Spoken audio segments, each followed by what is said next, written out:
anak harus dapat dua-dua pada saat dia menyusui ya. Misalnya pada saat satu kali menyusui dapat formil dan hand milk ya, supaya tadi protein dapat, lemak dapat, anak juga berat badannya juga naik dengan optimal. Nah, jadi untuk memperbanyak produksi ASI, intinya semakin sering dikeluarkan atau dineteki bayinya ya menyusui, maka semakin banyak juga produksinya. Jadi intinya kita kalau menyusui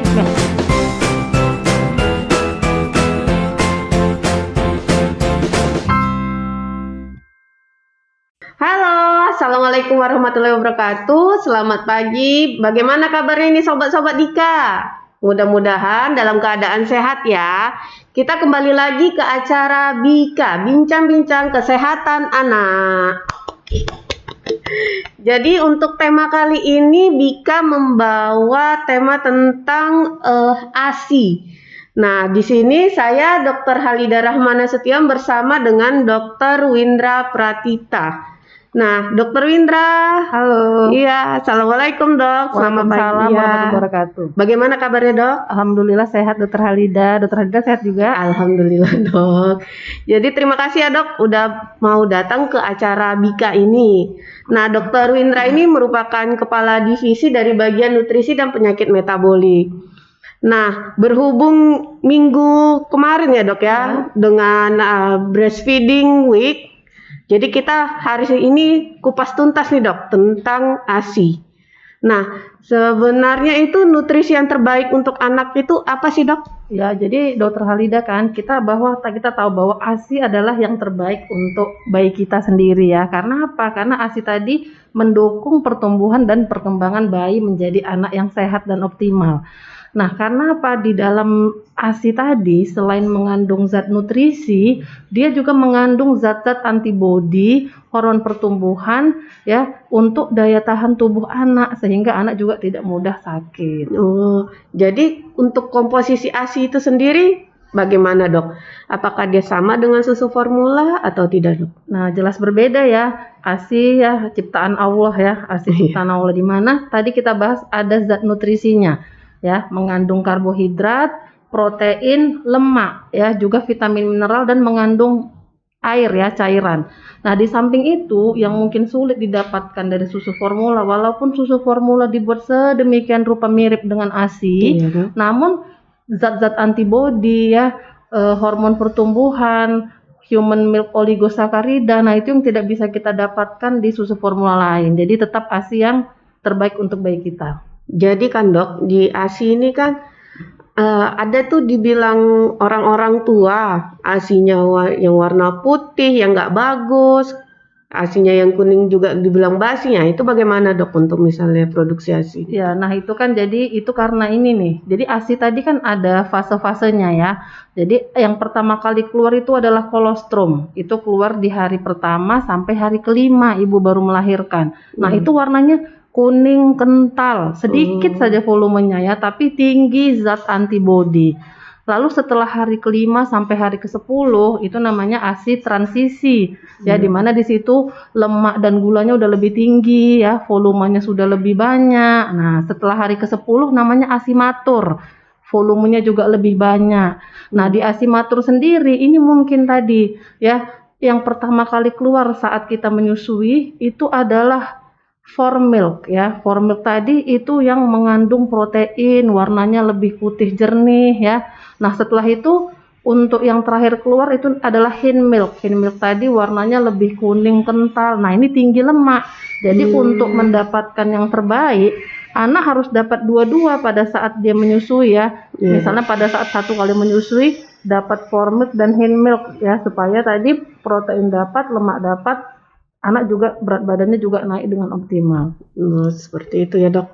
Kemudian dok untuk misalnya ini ada pembahasan tentang 1000 HPK. Nah, gimana perannya ASI itu pada 1000 HPK dok? Ya, jadi 1000 HPK pasti ibu-ibu, sobat-sobat Dika sudah pada tahu ya, 1000 hari pertama kehidupan. Nah itu dimulai dari masa konsepsi ya, sejak masa konsepsi 9 bulan dalam kehamilan ibu, lalu sampai 2 tahun pertama kehidupan si bayi dan si anak tadi. Nah, jadi berdasar rekomendasi WHO bahwa pemberian ASI eksklusif itu dianjurkan sejak bayi lahir sampai umur 6 bulan.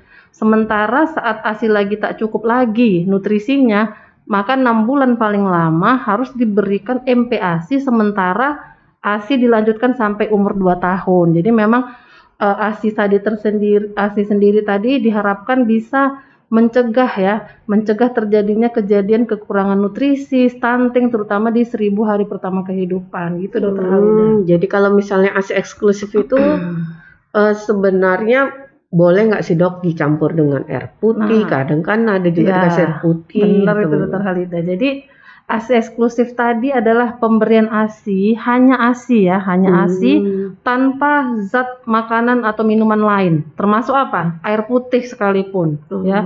Obat boleh atas anjuran tenaga kesehatan. Jadi ASI eksklusif hanya ASI saja tanpa zat nutrisi yang lain. Jadi memang ASI itu banyak juga manfaatnya ya dok? Banyak. Salah satu manfaatnya apa ya dok? Nah, jadi ASI tadi kita kan untuk bayi lah ya. Untuk bayi tentu saja nutrisinya untuk tumbuh kembang. Ya, berat badan naik optimal ya, tinggi badan juga naik, lingkar kepala juga bertambah. Nah, sedangkan untuk dalam ASI sendiri juga terdapat zat-zat antibodi, tentu saja untuk melindungi bayi dari infeksi. Nah, untuk kita lihat juga ada untuk bonding ya, ikatan batin antara ibu dan bayi, lebih erat ikatannya. Untuk ibu sendiri juga ada manfaatnya nih, memperjarak kehamilan ya. Terus juga pada saat melahirkan menyusui, mempercepat kontraksi dari rahim ya, sehingga tidak terjadi perdarahan. Nah, lalu juga yang paling penting apa nih? Pada keluarga nih, pendapatan ya. Pendapatan tentu saja kan tidak terlalu banyak karena ASI itu adalah anugerah dari Allah, di mana juga gratis ya. Jadi tidak perlu mengeluarkan biaya apapun. Seperti susu formula. Iya dok. Jadi kalau misalnya ASI ini supaya ASInya produksinya banyak, apa yang harus dilakukan sobat-sobat Bika ini dok? Nah, jadi untuk memperbanyak produksi ASI, intinya semakin sering dikeluarkan atau dineteki bayinya, ya menyusui, maka semakin banyak juga produksinya. Jadi intinya kita kalau menyusui memang kan semau bayi ya, jadi makin sering dia diproduksi, ya, karena apa? Karena makin sering kosong. Jadi kalau misalnya tidak dikeluarkan, tidak dinetei, ASInya di situ tidak keluar ya. Akhirnya apa? Penuh, sehingga memperhambat produksinya gitu, menghambat produksinya. Gitu Dokter Halida. Jadi kan dok, untuk misalnya anak-anak bayi ini ada nggak tanda-tanda dia yang lapar?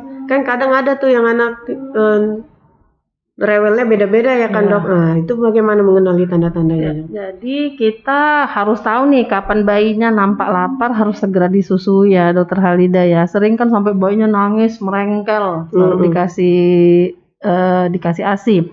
Jadi kalau tanda-tandanya bayi lapar itu dia udah buka mulut ya, kira-kira menoleh kiri kanan mencari payudara ibunya, itu tandanya udah lapar. Kalau tandanya udah sangat lapar, dia udah mulai meregangkan badan ya, masukkan tangan ke mulut. Nah, ini tandanya sudah sangat lapar. Nah, satu lagi, kalau udah super lapar, nah itu bayinya udah nangis, mukanya merah ya, rewel. Nah, untuk itu jangan sampai tunggu bayi menjadi super lapar dulu baru kita netei ya. Karena kalau sudah terjadi super lapar yang bayinya rewel, nangis-nangis, mukanya merah, itu kita harus dulu menenangkan bayinya, baru kita susui bayinya. Jadi itu tadi kita harus tahu juga istilahnya tanda-tanda kapan bayi lapar ya, setelah segera kita netei. Berarti kalau lagi marah-marah gitu nggak boleh langsung ya dok, harus ditenangi dulu ya dok ya. Kemudian dok, supaya ASI ini berjalan dengan baik, bagaimana? Apakah ada posisi-posisinya atau bagaimana? Jadi keberhasilan menyusui salah satunya adalah posisi dan perlekatan ya. Dimana kalau posisi itu saat kita menyusui bayi, seluruh badan bayi itu menghadap ke badan ibu. Jadi perut bayi menyentuh perut ibu. Jadi kepalanya semua satu garis lurus menghadap ke ibu. Karena contoh misal kalau bayinya menyusui ya, hanya kepalanya saja yang mereng ke payudara ibu, tentu saja tidak nyaman, pegal. Nah, itu menyebabkan bayi nggak sampai 5 menit, 2 menit udah stop. Terakhir ibunya mengeluhkan bayinya katanya nggak mau netek. Rupanya memang bayi tidak nyaman ya, karena posisinya masih harus diperbaiki. Untuk perlekatannya tadi Nah, bagaimana, Dok? perlekatan tadi juga harus kita perhatikan, perlekatan saat menyusui ya, dimana kalau menghafalnya kita ada 4 itu yang kita perhatikan. Ada amubida ya, A-nya itu berarti areola bawah payudara ibu hanya sedikit terlihat. Mu-nya adalah mulut bayi terbuka lebar. Ya, B-nya bibir bawah bayi itu dower atau terbuka keluar, terlipat keluar. Sedangkan D-nya adalah dagu bayi menyentuh payudara ibu. Jadi saat kita perlekatan yang baik, bukan hanya putingnya yang masuk, tapi areolanya itu juga masuk Juga harus untuk masuk ya, Dok. dihisap. Karena setelah kita benar posisi perlekatan, kita akan mendengar suara isapan dan menelan bayi. Nah, itu berarti tanda memang bayinya menghisap, bukan hanya mengempeng. Oh, seperti itu ya, Dok. Dok, kalau misalnya lah ibu-ibu kantoran nih. Nah, mana tahu ada sobat-sobat Dika yang orang kantoran kerja ya kan? Nah, itu bagaimana, Dok? Masih boleh nggak nyusui, ngasih ASI? Nah, Oh, tentu saja, Dokter Halida dan sobat-sobat Dika ya. Ibu bekerja bukan pantangan, tidak bisa memberikan ASI eksklusif sampai 6 bulan. Ya, jadi caranya adalah apa? Kita bisa memerah ASI, kita berikan kepada bayi kita. Nah, itulah salah satu cara untuk ibu bekerja kita masih bisa memberikan ASI perah. Nah, ASI perah itu, Dok, bagaimana kita menyimpannya nih, Dok? Supaya dia tetap bagus. Ya, jadi kalau untuk ASI perah sendiri ya, tetap tadi kesehatan ini ya, higienitas di mana setiap kita mau memompa ASI, memerah ASI, pastikan kita mencuci tangan ya. Wadahnya sudah kita sediakan yang steril. Boleh wadahnya botol plastik, botol kaca, atau sekarang juga banyak dijual di pasaran plastik kantong ASI yang sudah steril. Ya, meja juga bersih, sudah dibersihkan saat kita mau mulai memerah ASI. Memerah ASI pun kan bisa pakai alat pompa yang manual ataupun yang elektrik, bisa keduanya. Setelah kita perah ASI ya, ASI tadi kita simpan di dalam wadah yang sudah kita sediakan. Nah, wadahnya pun kita harus tahu berapa banyak nih yang mau kita simpan ya. Kalau misalnya kita menyimpan itu hanya sesuai dengan bayi biasa minum. Contoh, bayinya biasanya minum hanya 100 sampai 120 ml per kali minum. Berarti kita harus menyimpan ASI tadi, ASI perah dalam botol hanya 100 sampai 120 ml sehingga tidak terbuang ya, karena nanti saat kita menggunakannya lagi harus setiap kita gunakan harus sesuai dengan yang biasa diminum biar tidak tersisa banyak. Nah, lalu juga pada saat kita menyimpan ASI, jangan lupa nih di botol ataupun di plastik wadah kantong ASI, kita catat tanggal kapan kita perah, jamnya kapan kita perah, berapa volumenya. Ya, karena gunanya adalah pada saat kita mau menggunakan kembali, kita gunakan yang paling pertama kita keluarkan. Jadi itulah prinsipnya. Satu lagi apa? Kalau kita bekukan, kita harus sisakan sedikit ruang untuk memuai pada saat pembekuan. Supaya enggak ini Penuh ya, pecah ya. Ya, Dok. Jadi ada memang ketentuannya ya, Dok. Ada. Di mana tempat penyimpanannya, di freezer dia berapa lama, di ini berapa lama? Oh, gitu? tentu ada ya, dan ibu-ibu, sobat-sobat Dika juga harus sesuai dengan panduan penyimpanan ini ya, Dokter Halida ya, di mana pada saat misalnya nih ASI yang sudah dihangatkan ya, ASI perah udah dihangatkan, itu hanya tahan 1 jam ya, dan tidak boleh disimpan kembali. Sedangkan di suhu ruangan yang misalnya tidak ber-AC ya, yang di atas 28 derajat itu hanya 3 jam. Di suhu ruangan yang ber-AC yang sekitar 18 sampai 25 derajat itu bisa sampai 6 jam tahannya ya. Sedangkan di ibu-ibu menyusui yang bekerja kan memompa ASI nyimpan di cooler bag ya. Cooler bag bisa tahan 24 jam. Lalu kalau untuk di lemari pendingin yang di bawah ya, bukan di freezer, itu tahan bisa sampai 2-3 hari. Sedangkan di freezer yang lemari pendingin 2 pintu, yang freezernya di atas, lemari pendingin di bawah, itu bisa tahan selama 3 bulan. Ada lagi freezer khusus ya, yang untuk menyimpan ASI itu bisa tahan sampai 6 bulan. Jadi itu harus memang diikutilah panduannya ya. Memang ada ketentuannya ya. Benar. Jadi Sobat Dika, Jangan yang lain-lain ya. Iya. Kemudian untuk misalnya, kan tadi dokter bilang itu bisa di freezer. Nah, gimana sih dok cara mencairkannya? Nah, ya jadi Kan beku sobat ya kan dok? benar. Jadi sobat-sobat Dika bukan berarti yang freezer itu langsung dihangatkan pakai air suam-suam, itu bukan ya. Atau jangan-jangan ada yang Pakai air langsung panas langsung ya air dok? panas langsung atau dimasak di kompor atau mungkin ada yang dimasukkan dari microwave. Nah, tidak ya. Jadi tidak boleh dihangatkan, dipanaskan di microwave, di atas kompor ya, atau langsung dicairkan yang beku tadi. Tapi ada caranya ya. Caranya tadi adalah sistem auto slow defrost, di mana yang ASI perah beku tadi itu dari freezer kita turunkan dulu ke lemari pendingin. Misal nih kulkas 2 pintu, kan di atas freezer, di bawah lemari pendingin, kita turunkan dulu ke bawah ya. Selama sekitar 12 sampai 24 jam dia akan mencair. Nah, setelah itu setelah cair semua baru kita hangatkan pakai air suam-suam kuku dan kita berikan kepada bayi. Jadi untuk itu juga jangan juga kita kita langsung semangat nih turunkan 15 kantong. Padahal selama ibu bekerja hanya habis 4 kali 100 ml atau 4 kantong. Jadi kita turunkan sebanyak mana yang kira-kira bayi minum besoknya. Disitulah kita turunkan berapa banyak sehingga tidak banyak bersisa, karena kalau udah kita cair ya ibu-ibu sobat Dika, kalau udah cair dari beku kita nggak bisa balikkan lagi ke freezer ya, jadi kan terbuang. Jadi gunakanlah sebagaimana yang biasa dibutuhkan si bayi. Jadi nggak boleh dihangatkan lagi ya dok ya kalau yang udah cair ya. Terus sisanya juga dokter Halida udah dihangatkan diminum bersisa dimasukkan lagi ke kulkas juga tidak dianjurkan, apalagi sudah kena air liur bayi ya. Kan udah terkontaminasi bakteri, jadi memang harus kita buang. Dok, ini kan lagi masa pandemi ya. Nah, bagaimana kalau misalnya ibu menyusui ini terkena COVID dok, bagaimana untuk ngasih ke anaknya gitu? Apakah ASI itu nanti terkontaminasi atau tidak? Ya, memang kan ini pandemi sudah 2 tahun lebih ya dokter Halida ya.